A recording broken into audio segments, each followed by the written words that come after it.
Ashley, what's happening here? Well, basically what we have here is a simple lean-to with a fire reflector on the front here.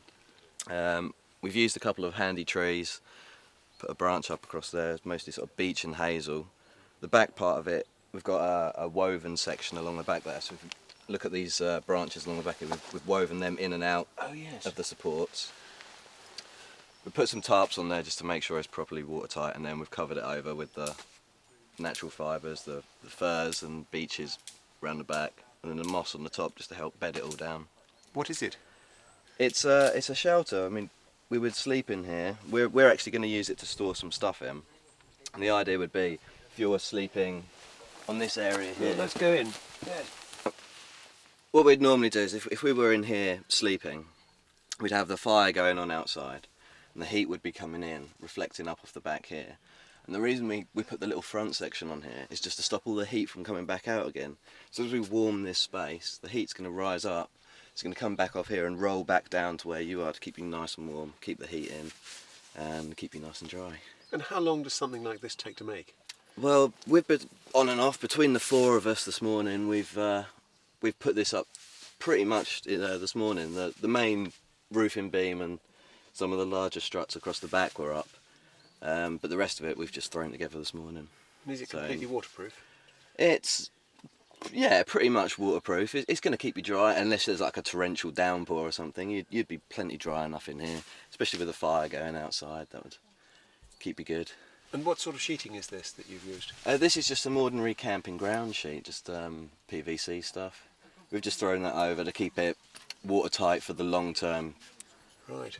And what other sorts of shelters are there? We've got some. There are some shelters over here, like dome-style constructions. Basically, we've just got some hazel sticks, bent them over, a couple of loops, and then the same thing, just the branches over the top, moss on top of that, leaves on top of that, just to help bed it all down and keep the water out. You can put a little fire on the end. Lovely. Should we go and have a look at those? We can have a look at one of those, yeah. Great.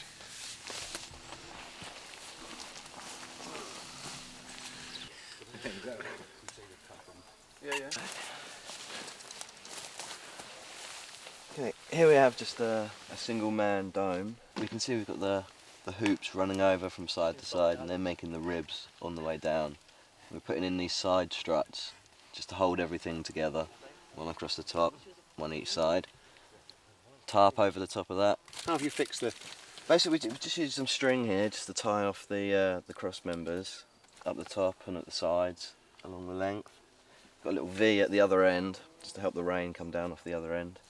And this is just going to keep you warm and dry. So it's quick, you can throw this up maybe an hour to do something like this. So you can just turn up, quickly throw a few sticks together, throw some branches on top. And that's you warm and dry and out of the wind and the rain for the So you night. sleep in this? Yeah, we're sleeping this. Simon was sleeping in this one last night and the night before. So what's the order? You do the hoops first? The hoops first, yeah. We'll put one hoop in at the front and one at the back, and then equal space some in between. Then you get the branch across the top, and that's just going to hold them all the set distance apart, stop them falling one way or the other. Yes. And then the side braces just help to keep everything square. And why have you got branches on top? Why do you need those? We put the branches on to help with the insulation as well, to keep the heat in. You get all the little air gaps in between the branches. That's going to help keep the air in. As well with the firs, they'll actually help keep the rain off as well. So it's something else to help keep you dry. Oh, we've put a tarp on this one as well. So. And what sort of wood have you twigs have you used? Presumably some would be too brittle. Yeah, this is hazel.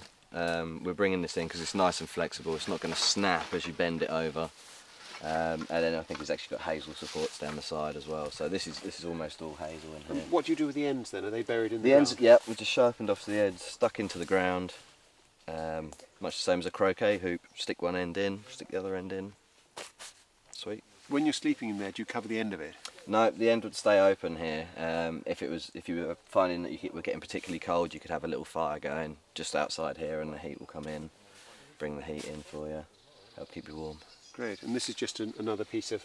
There's just another piece of ground mat. Yeah, just to stop the damp coming up from underneath. Right. And it takes about an hour. It takes about an hour to knock up something like this. That's pretty quick. Providing you can find the wood and everything, but yeah, about an hour. And how do you cut the wood? Just a small axe, machetes. It's not very thick wood here, so it cuts pretty easy. Snap it off where you need to. And you've chosen for it quite a dry spot. Yeah, I mean, you want to pick an area where it's not on too much of a hill or too much of a slope where the water's going to run in underneath the sides, because that's where it's going to be the weakest. Yes, and you've avoided being under any beech trees or the sort of trees that might drop their branches. Absolutely, yeah. Yes, great. Well, thank you very much. You're very welcome.